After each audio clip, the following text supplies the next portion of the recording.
नमस्कार, मैं हूं राहुल राजपूत और फाइनल बुलेटिन की शुरुआत बड़ी खबर के साथ। फिरोजाबाद से बड़ी खबर। अवैध कॉलोनी पर गर्चा बुलडोजर चलाकर ध्वस्त की गई कॉलोनी। बिना नक्शा पास कराए काटी गई थी कॉलोनी। 2 स्थानों पर बुलडोजर की कार्रवाई की गई। तो बड़ी खबर आपको बता रहे हैं और साथ ही साथ तस्वीरें दिखा रहे हैं। ये तस्वीरें देखिए किस तरीके से बुलडोजर वाली कार्रवाई की गई। अवैध रूप से कॉलोनी काटी गई थी। फिरोजाबाद की ये तस्वीरें दिखा रहे हैं आपको। और ऐसे में जो पक्का निर्माण, उस पर बुलडोजर वाली कार्रवाई की गई। प्लॉटिंग करने की कोशिश की गई थी, हालांकि बुलडोजर वाली कार्रवाई प्रशासनिक अमले ने कराई।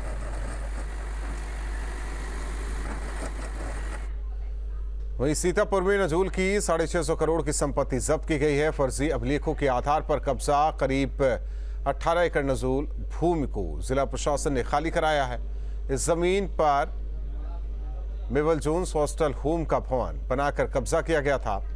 डीएम के निर्देश पर सिविल लाइंस स्थित इस नजूल भूमि को सील किया गया है। इस जमीन को मेवल जोन्स मिशन के नाम से खारिज कर राज्य सरकार के नियंत्रण में लिया गया है।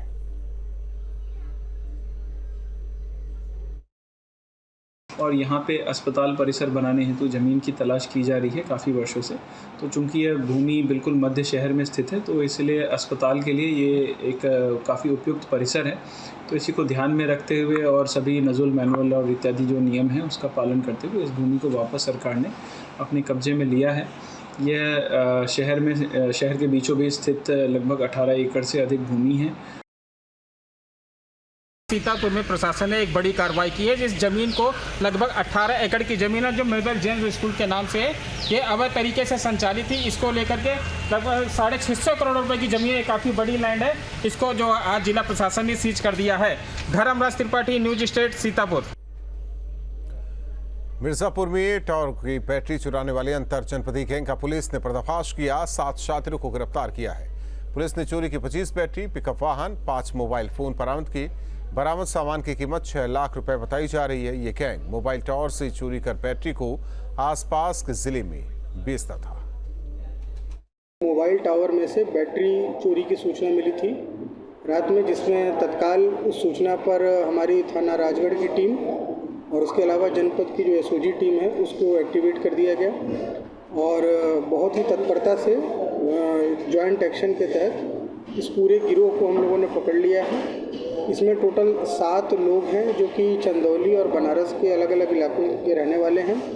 और जितनी भी बैटरियां चोरी हुई थी, पूरी बैटरियां 25 की संख्या में थी, वो हम लोगों ने बरामद कर ली हैं। और जब इस चीज़ को डेवलप किया गया है तो पता चला है कि एक पूरा गिरोह है जो कि यहाँ जनपद मिर्ज़ापुर, चंदौली, सोनभद्र, इन सबों में लगातार इस तरह की चोरी घटनाओं को अंजाम देता है।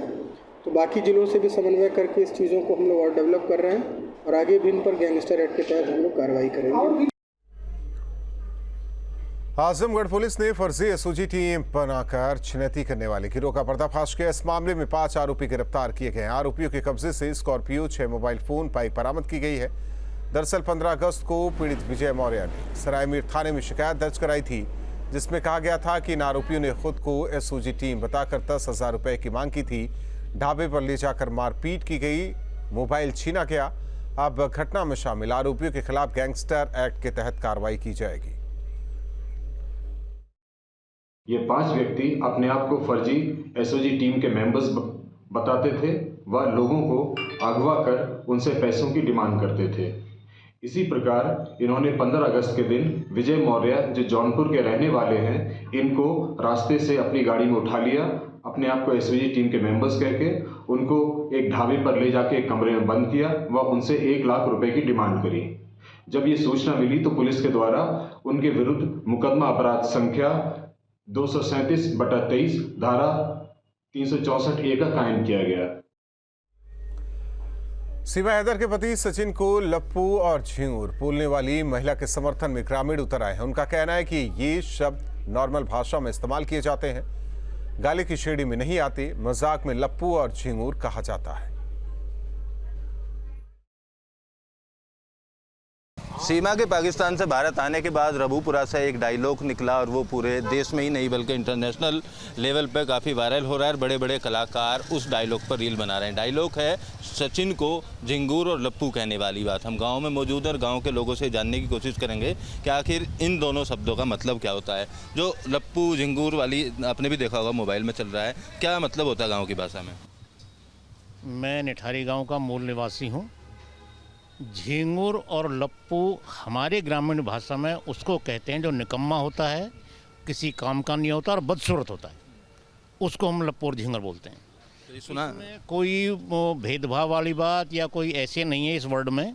इसको ना वो कोई बात है कि किसी का अपमान हो या ऐसी कोई इसमें वर्ड में नहीं है। एक अमूमन भाषा हमारे गाँव में ये यूज़ की जाती है, झिंगुर हंसी मजाक के तौर पर यूज़ की जाती है। इसका कोई वो नहीं है, ऐसा कोई इशू बनाया जाए ऐसा कुछ ऐसा नहीं, कोई गाली उसमें नहीं आती है। हमारी भाषा वही है जो भाई साहब ने बताई है, जो झिंगुर और लप्पू जो उसी को बोला जाता है। जो निकम्मा होता है, बेकाम का होता है, झूठा होता है, दुनिया भर का इधर उधर की बातें करता है बेफालतू की। गाँव की भाषा में गाली वाली तो नहीं माना जाता? गाली गलौज कोई वो नहीं है। जो ये तो एक आम भाषा में वो होता है गांव में, जो सब जगह ही जो कोई ऐसी वो बोल देते हैं। हंसी मजाक का ही शब्द है ना? हाँ जी, हंसी मजाक का ही शब्द है। हंस तो हंसी मजाक का शब्द है। नोटिस देने वाली बात गलत है, जो नोटिस देने की बात कर रहे हैं। नोटिस देना क्या है, जो सीधा उसको बहिष्कार करके उसको निकाला जाए। जिस महिला ने कहा जो है मिथिलेश भाटी, उन्होंने इस शब्द को कहा, तो जो सीमा हैदर का वकील है, एपी सिंह जो वकील हैं, वो कहने हैं उनको मानहानि का दावा करेंगे इस बात को। तो अब ये तो आम सब पब्लिक का वो है, पब्लिक का क्या राय है, वकीलों की क्या सलाह मशवरा है, वो खुद वो करें इस चीज़ पे। ये वीडियो जर्नलिस्ट संदीप लोहिया के साथ अमित चौधरी। बधाइयों से बड़ी खबर। डॉक्टर दंपति के घर में घुसकर लूटपाट की गई। 5 बदमाशों ने तमंचे के दम पर लूट की। 40,000 की नकदी समेत सोने की चेन लूटी।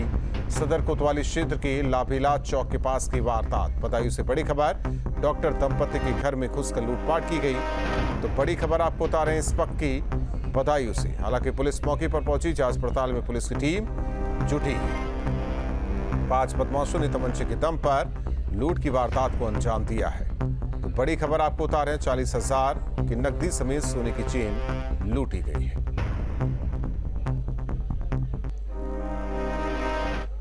दिल्ली के जेएनयू में सीएम योगी और उनके आर्थिक विकास के मॉडल पर आधारित पुस्तक का विमोचन किया गया। कार्यक्रम में राजमार्ग एवं नागरिक उड्डयन राज्य मंत्री जनरल वीके सिंह मौजूद रहे। कार्यक्रम में मौजूद पुस्तक के लेखक संजीव निश्चल से खास बातचीत की हमारे संवाददाता ने। उन्होंने क्या कुछ कहा, आपको सुनवाते हैं। भारत अगर 5 ट्रिलियन इकोनॉमी की तरफ आगे बढ़ रहा है तो उत्तर प्रदेश भी उसके लिए सहयोग कर रहा है और उत्तर प्रदेश 1 ट्रिलियन इकोनॉमी की तरफ आगे बढ़ता हुआ जा रहा है। इसके ऊपर आज एक बुक रिलीज की गई है जेएनयू में और उसको लिखने वाले, उसमें पार्टिसिपेट करने वाले डॉक्टर हमारे साथ संजीव निश्चल जी हमारे साथ मौजूद हैं। सर, आपने बाकायदा रिसर्च करके इस बुक को लिखा है। क्या की नोट्स हैं इसमें, खास तौर पे अगर हम इकोनॉमी, उत्तर प्रदेश की इकोनॉमी की बात करें, और कब तक हम मान के चल रहे हैं कि उत्तर प्रदेश की इकोनॉमी $1 ट्रिलियन को पार कर जाएगी? $1 ट्रिलियन इकोनॉमी का जो लक्ष्य रखा गया है वो 2027 तक का है। बाई 2027 ये लक्ष्य प्राप्त करने का रखा गया है। 1 ट्रिलियन इकोनॉमी का जो लक्ष्य है और ये ऑलमोस्ट सर्टेन है कि अचीव होगा। देखिए, सबसे बड़ी बात जो इस डायनेमिक लीडरशिप में है योगी जी में, वो ये बात है कि वो 7 बजे लॉगिन कर लेते हैं अपने काम में, 7 बजे लॉगिन करते हैं और 10 बजे रात तक वो लॉग्ड इन रहते हैं। अगर उनको कहीं बाहर नहीं जाना हो तो एक डेडिकेटेड वे में जो एक काम किया जाता है और एक जो डेडिकेटेड वे में एक लीडर को करना चाहिए, वो काम योगी जी बाकायदा करते हैं। देखिए, ये तो लक्ष्य रखा गया था कि इसमें 1 लाख करोड़ का इन्वेस्टमेंट, फॉरेन डायरेक्ट इन्वेस्टमेंट इन 5 सालों में उत्तर प्रदेश के अंदर आएगा और उसकी और उसमें जितना लक्ष्य रखा गया था लास्ट ईयर वाले में, उससे डबल इन्वेस्टमेंट आया। $1 ट्रिलियन इकोनॉमी को लेकर के किताब आई है बाजार में, पढ़ना चाहिए। अंग्रेजी में भी है, हिंदी में भी है और लोग, खासतौर पे युवा वर्ग जो है, इस पुस्तक को देखने के बाद काफी उत्साहित जेएनयू में नजर आ रहा है। लखनऊ के साइंटिफिक कन्वेंशन सेंटर में पूर्व प्रधानमंत्री अटल बिहारी वाजपेयी को, हालांकि उन्हें सीएम योगी ने श्रद्धांजलि अर्पित की।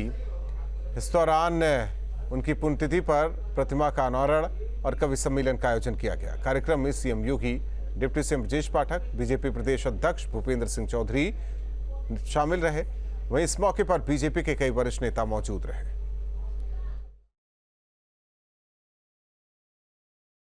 नाम के अनुरूप अटल जी का व्यक्तित्व भी था, और अगर कहें तो उनका व्यक्तित्व बहुमुखी था। वे एक राजनेता भी थे और भारत की आत्मा को झंकृत करने वाले एक जन नेता के रूप में उनका यशस्वी मार्गदर्शन इस देश को उस कालखंड में प्राप्त होता रहा जब राजनीति संक्रमण काल के दौर से गुजर रही थी। विपरीत परिस्थितियों में देश को एकजुट होकर के कोई भी नेतृत्व हो,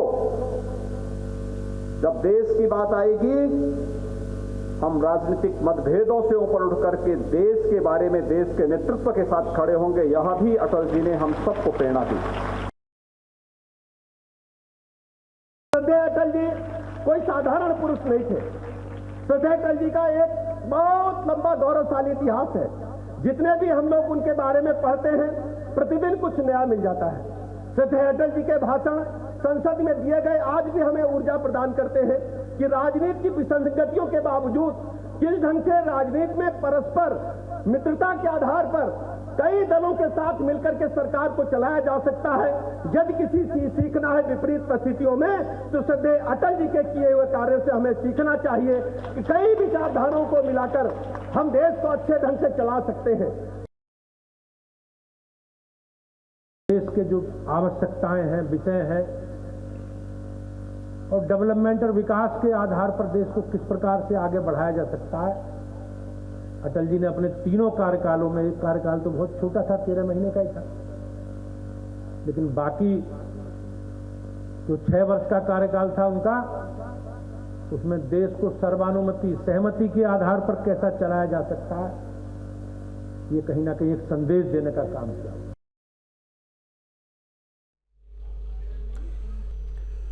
नॉर्थ सेंट्रल रेलवे के प्रयागराज मंडल को बड़ी उपलब्धि हासिल हुई है। केंद्र सरकार ने रेलवे के बजट में भारी बढ़ोतरी की है, जिससे यूपी में ही रेलवे के विकास के लिए 17,500 करोड़ की धनराशि मिली है। मौजूदा समय में यूपी में 1,66,122 करोड़ रुपए की 5,407 परियोजनाओं पर काम हो रहा है। प्रयागराज मंडल के चुनार चौपन रेल खंड के दोहरीकरण के कार्य को स्वीकृति मिली है। चुनार से चौपन जो 102 किलोमीटर का है और ये 1553 करोड़ रुपए की स्वीकृत की गई है। जैसा आपको पता है ये सिंगल लाइन सेक्शन है। सिंगल लाइन सेक्शन में लिमिटेशन हो जाती है बिकॉज दोनों तरफ की गाड़ियां जाती हैं और इस पे क्योंकि कोयला भी, गुड्स ट्रेन भी जाती है और इसमें मेल एक्सप्रेस ट्रेन भी जाती हैं, तो इसके अंदर अभी करंट में कैपेसिटी कंस्ट्रेंट बहुत ज़्यादा है। इसी को देखते हुए हम लोगों ने जो अपना प्रोजेक्ट रेल मंत्रालय को भेजा था और फाइनली भारत सरकार द्वारा, वो कैबिनेट द्वारा उसको स्वीकृति मिल गई है। गोरखपुर से वाल्मीकि नगर के बीच में जो 1270 करोड़ रुपए का दोहरीकरण का कार्य स्वीकृत हुआ है और इसके अतिरिक्त डीएफसी। मथुरा पहुंचे धीरेन्द्र कृष्ण शास्त्री ने ठाकुर देवकीनंदन महाराज के प्रेकांचू मंदिर में चल रहे धार्मिक पार्थिव शिवलिंग अनुष्ठान में शिरकत की। बाबा बागेश्वर ने देवकीनंदन महाराज के साथ जलाभिषेक भी किया। मीडिया से बातचीत की धीरेन्द्र कृष्ण शास्त्री ने कहा कि जल्द ही भगवान श्री कृष्ण के विग्रह जामा मस्जिद की सीढ़ियों से बाहर निकल कर आएंगे। राम मंदिर की तरह सबकी आंख फटी की फटी रह जाए। बहुत जल्दी हमारे दादा भैया लगे हैं, पूज्य ज्येष्ठ भ्राताश्री लगे हैं, भगवान भूत भावन महादेव के पार्थिव शिवलिंग यह अनुष्ठान और अष्टोत्तर शत पाठ श्रीमद् भागवत के मूल पारायण ब्राह्मणों द्वारा इसीलिए करवाए जा रहे हैं कि भगवान कन्हैया जल्दी से जल्दी बाहर निकल कर आए और सबकी आंखें राम मंदिर की भांति खुल जाएं। देखिए, सब ठाकुर जी की ही लीला है, समय चक्र है। अब सनातनी हिंदू जाग रहे हैं, सभी कृष्ण भक्त एकत्रित हो रहे हैं, ब्रजवासी भी एकत्रित हो रहे हैं और पूज्य ज्येष्ठ भ्राता श्री के नेतृत्व में सब संतों के आशीर्वाद से बहुत जल्दी अब ये इंतजार खत्म होने वाला है। मुरादाबाद में रफ्तार का कहर दिखा। बड़ी खबर, कार ने बाइक सवार को टक्कर मारी। हादसे में 2 लोगों की मौत, 1 जख्मी। नाराज ग्रामीणों ने रोड जाम किया। तो मुरादाबाद से बड़ी खबर, रफ्तार का कहर मुरादाबाद में देखने को मिला, जहां बाइक सवार को कार ने जोरदार टक्कर मारी और इस हादसे में 2 की मौत हुई है, 1 जख्मी बताया जा रहा है। नाराज ग्रामीणों ने रोड को जाम कर दिया। हालांकि सूचना मिलते ही पुलिस मौके पर पहुंची, लोगों को समझाने की कोशिश पुलिस की टीम करती नजर आई।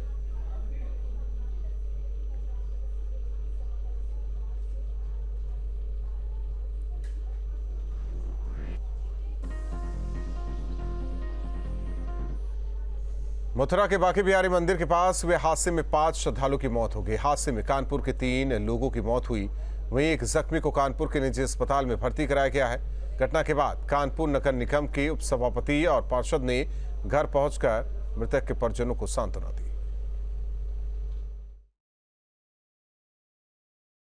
कानपुर के 4 लोग मथुरा वृंदावन दर्शन करने गए हुए थे, जिसमें से एक मकान का जो छज्जा दीवार, वो जो हमारे कानपुर के जो लोग थे उन पे जो है वो गिर गया, जिसमें से कानपुर के जो जानकारी मिली है कि 3 लोग उसमें ख़त्म हो गए हैं। एक जो है बेटी जो है वो घायल है, जिसमें से 1 लोग हमारे ही जो है वार्ड के बगल के खाड़ेपुर के निवासी हैं, शिवनाथ कश्यप जी। उनकी बेटी प्रियंका जो है वो घायल है। हरदोई से बड़ी खबर, तहसील परिसर की छत पर चढ़े 2 सांड, 24 घंटे के बाद भी नहीं किया जा सका रेस्क्यू। फायर विभाग की टीम रेस्क्यू करने में असफल। सांडों को छत से उतारने की कोशिश में प्रशासन की टीम, तो 24 घंटे बाद भी सांडों का रेस्क्यू नहीं किया जा सका। तो बड़ी खबर आपको बता रहे हैं, फायर विभाग की टीम भी रेस्क्यू करने में असफल रही। प्रशासनिक अमला मौके पर सांडों को छत से उतारने की कोशिश में प्रशासन की टीम जुटी। तो बड़ी खबर, तस्वीरें आपको दिखा रहे हैं। ये तस्वीरें देखिए किस तरीके से छत पर 2 सांड चढ़ गए। तहसील परिसर की छत पर 2 सांड चढ़े, हालांकि दमकल विभाग भी इन्हें नहीं उतार पाया, असफल नजर आया। प्रशासनिक अमला मौके पर और इन सांडों को उतारने की कोशिश लगातार जारी है।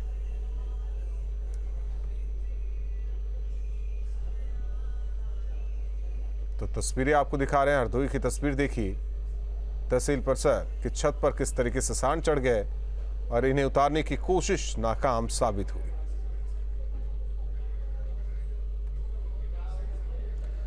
चांद कभी पूजा गया तो कभी प्रेमी प्रेमिका तक संदेश पहुंचाने का जरिया बना। बचपन में मामा का संबोधन तो जवानी में शेरो शायरी के जरिए जिंदगी का अहम हिस्सा रहा चांद, और अब इसके रहस्यों को उजागर करने की अथक कोशिश कामयाब होने वाली है। भारत का चंद्रयान 3 बड़ी कामयाबी के काफी करीब पहुंच गया है। चांद से महज 150 किलोमीटर दूर यानी चंद्रमा पर चंद्रयान की लैंडिंग का काउंटडाउन शुरू हो गया है।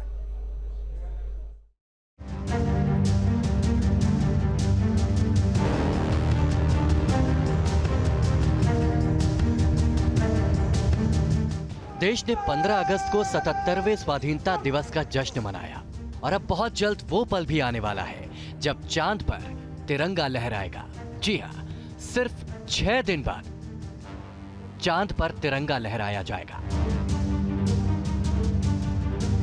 पूरी दुनिया में हिंदुस्तान का डंका बजने वाला है, क्योंकि 23 अगस्त को भारत का चंद्रयान 3 चांद पर लैंड करने वाला है। चंद्रमा पर सॉफ्ट लैंडिंग से सिर्फ एक ऑर्बिट दूर है Chandrayaan 3। Indian space research organisation यानी इसरो ने बेहद खुशी जाहिर करते हुए ट्वीट के जरिए जानकारी दी है कि चांद की कक्षा में इलिप्टिकल पाथ पर चक्कर लगाने के बाद यान अब गोलाकार कक्ष में दाखिल हो चुका है। चंद्रयान की कक्षा घटाने के लिए बुधवार सुबह 8:30 बजे यान के थ्रस्टर फायर किए गए। अब चौथी बार चंद्रयान 3 ने ऑर्बिट बदली है। ये यान अब चंद्रमा की 153 गुना 163 किलोमीटर की करीब गोलाकार कक्षा में परिक्रमा करने लगा है। यानी फिलहाल इस यान की चंद्रमा से कम दूरी 153 किलोमीटर है और ज्यादा से ज्यादा दूरी 163 किलोमीटर। इससे पहले चंद्रयान 150 किलोमीटर गुना 177 किलोमीटर की ऑर्बिट पे था। एक तरह से कहें तो चांद पर सॉफ्ट लैंडिंग से यान बस एक कदम दूर है। अगले 6 दिनों के अंदर इस पूरे मिशन का सबसे अहम और जटिल पड़ाव आने वाला है। 17 अगस्त यानी गुरुवार का दिन चंद्रयान के लिए काफी अहम रहने वाला है।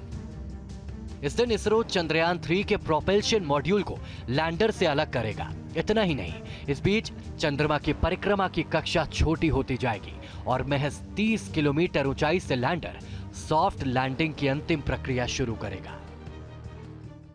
लेकिन जो ऊंचाई हमको जो कम दूरी वाली चाहिए वो 30 से 35 किलोमीटर है, क्योंकि उसके बाद करीब 5 बड़े ही सेंसिटिव ऑपरेशंस होने हैं जिसमें लैंडर रोवर को चंद्रमा की ज़मीन पर उतारा जाना है। तो वो एक कर्व ट्रेजेक्टरी के हिसाब से होगा, वो इस तरीके से जैसे ऐसे गिरते हैं। चंद्रयान में लैंडर, रोवर और प्रोपल्शन मॉड्यूल है। लैंडर और रोवर चांद के साउथ पोल पर उतरेंगे और 14 दिन तक प्रयोग करेंगे। प्रोपल्शन मॉड्यूल चंद्रमा की कक्षा में रहकर धरती से आने वाले रेडिएशंस का अध्ययन करेगा। लैंडर और रोवर चांद पर पानी की खोज करेंगे। 22 दिन के सफर के बाद चंद्रयान 5 अगस्त को शाम करीब 7:15 बजे चंद्रमा की पहली कक्षा में पहुंचा था। तब इसकी ऑर्बिट धीरे धीरे कम की गई। अब 23 अगस्त को लैंडर चंद्रमा के दक्षिणी ध्रुव के पास लैंड करेगा और भारत रचेगा एक नया इतिहास। तो इस बीच में सारी की सारी जो है एक रीचेक है और सेंसर्स का एक किस्म से फिर से जो है वो चेकअप है, क्योंकि उन्होंने जो वेलोसिटी और हाइट को जो है मेजर करना है और इसको जो एक ओरिएंटेशन मिलना है वो जो है वो सारी चीज़ें जो एक किस्म से जो है रिव्यू होनी है। तो वो 3 दिन जो हैं ये लैंडर जो 3 दिन अगले 3 दिन जो है 17 अगस्त के बाद वो इसी में सारा वो कार्य में बीतने हैं। चांद के कुछ रहस्यों से पर्दा उठ चुका है, तो अभी कई राज और भी जानने बाकी है। घोर व्यावसायिक होती दुनिया में कामयाबी अपने साथ बड़ी इकोनॉमी भी लाती है और भी कई लिहाज इस मिशन की कामयाबी में छिपी है और भी कई उपलब्धियां। हिंदुस्तान ये कारनामा करने वाला दुनिया का चौथा देश बन जाएगा। अमेरिका, रूस और चीन के बाद भारत इस ग्रुप में शामिल होने वाला है। साथ ही भारत दुनिया का पहला ऐसा देश होगा जिसने बिना किसी हैवी रॉकेट के इस मिशन को पूरा किया हो।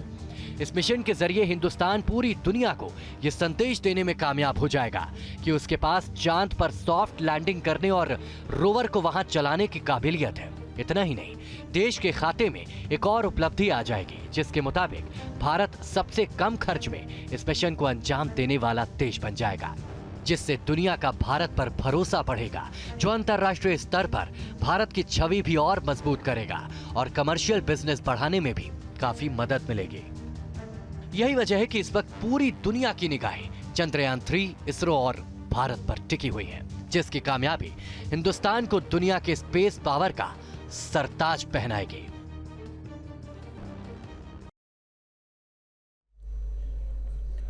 और इसी के साथ फाइनल बुलेटिन में बस इतना ही।